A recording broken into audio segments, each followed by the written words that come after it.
Shalom Alaikum viewers, my channel, Islam versus Christianity versus Judaism. I've been having some time out to do an intense study on prophecy in the less perused parts of the Tanakh to try and figure out some of the things which I'd sort of previously taken for granted from both sides, and come to my own conclusions at the meaning thereof, and the timelines and prophecy reflected in the scriptures by the prophets. Now I'm returning to a series of presentations, God willing. This one is centered around perhaps the clearest Messianic proof text for a Messiah who meets an untimely end. What we're talking about basically is a bad romance between God and his people Israel. Israel reject their God, they reject his laws, and they follow after a different husband, a different God, a different master. And their choice for ruler governed who they were and how obedient they were to the law, and vice versa.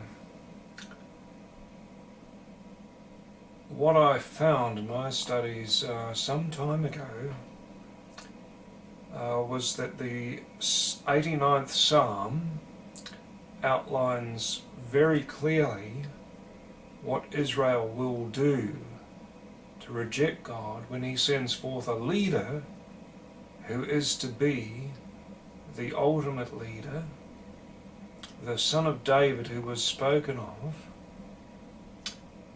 And the background to this I will read from the 2nd Psalm, which is a very short psalm. We'll see how it overlaps in the 89th Psalm. This is from a 1985 JPS.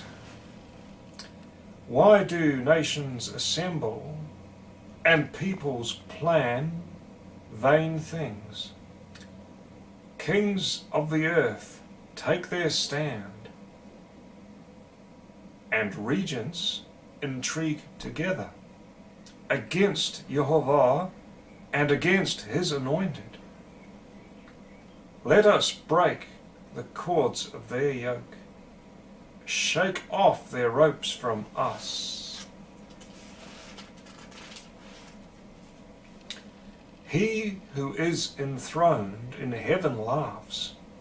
The Lord mocks at them. Then he speaks to them in anger, terrifying them in his rage. But I have installed my king on Zion, my holy mountain. Let me tell of the decree.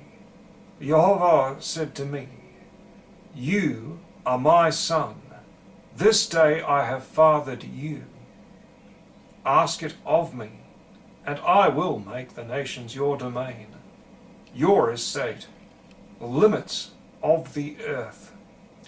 You can smash them with an iron mace, shatter them like potter's ware. So now, O kings, be prudent, accept discipline, you rulers of the earth. Serve Yehovah in awe, tremble with fright. Pay homage in good faith, lest he be angered and your way be doomed.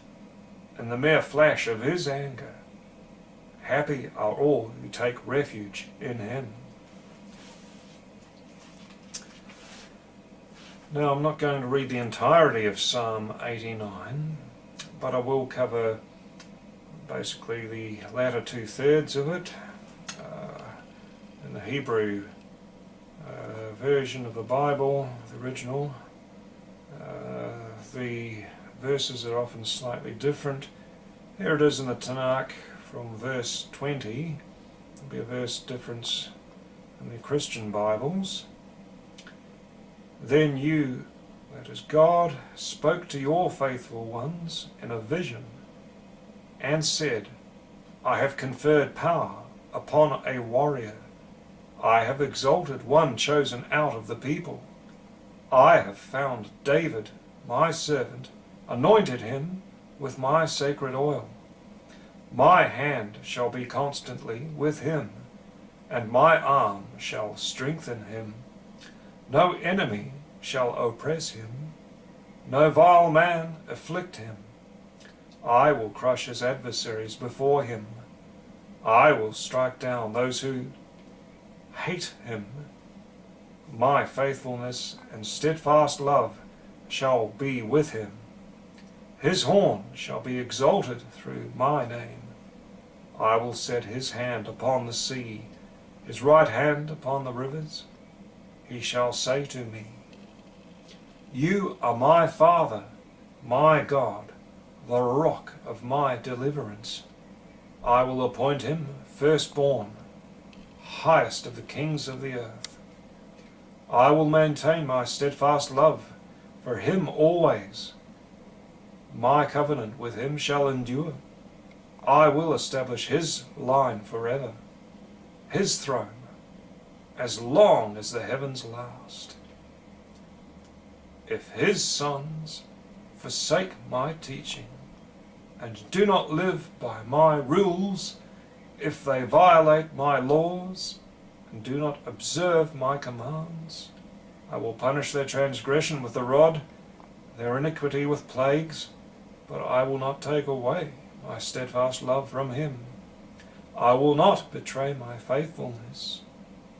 I will not violate my covenant, or change what I have uttered. I have sworn by my holiness, once and for all, I will not be false to David. His line shall continue forever, his throne as the sun before me, as the moon established forever, an enduring witness in the sky. Yet you have rejected, spurned, and become enraged at your anointed. You have repudiated the covenant with your servant. You have dragged his dignity in the dust. You have breached all his defences, shattered his strongholds. All who pass by plunder him. He has become the butt of his neighbours. You have exalted the right hand of his adversaries, and made all his enemies rejoice. You have turned the blade of his sword, and have not sustained him into battle. You have brought his splendour to an end, and have held his throne to the ground. You have cut short the days of his youth. You have covered him with shame. How long, O Yehovah, will you forever hide your face? Will your fury blaze like fire? Oh, remember how short my life is. Why should you have created man in vain? What man can live and not see death? Can save himself from the clutches of Sheol? O Yehovah, where is your steadfast love of old, which you swore to David in your faithfulness? Remember, O Yehovah, the abuse flung at your servants, that I have borne in my bosom from many peoples. How your enemies, O Yehovah, have flung abuse at your anointed, at every step. Blessed is Yehovah forever. Amen and amen. What we see in this psalm, I fail to see how anybody else can read it any other way. What we see in this psalm here is proof that a great anointed one, who will be called the firstborn of God, in other words, the inheritor of God's kingdom on earth, that one shall have his days cut short. He shall be cut off.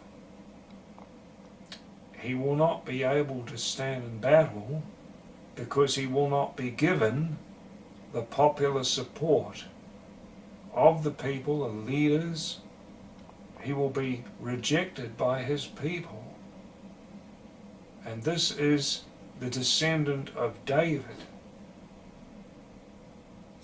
This is a very sad thing, and what I cannot for the life of me understand is how all the sects who are supposed to believe in the prophets, Abraham and Noah and Adam and many others, all of them, never a mention of this psalm, if any psalm. And you look to the Quran, the psalms are certainly mentioned there, for those who can read a Bible or the Quran.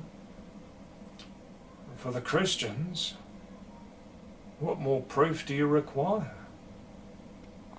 And for the Jews, what explanation do you have? I rest my case. In the name of Yehovah, my God, the God of Israel. Amen. Shalom Aleichem.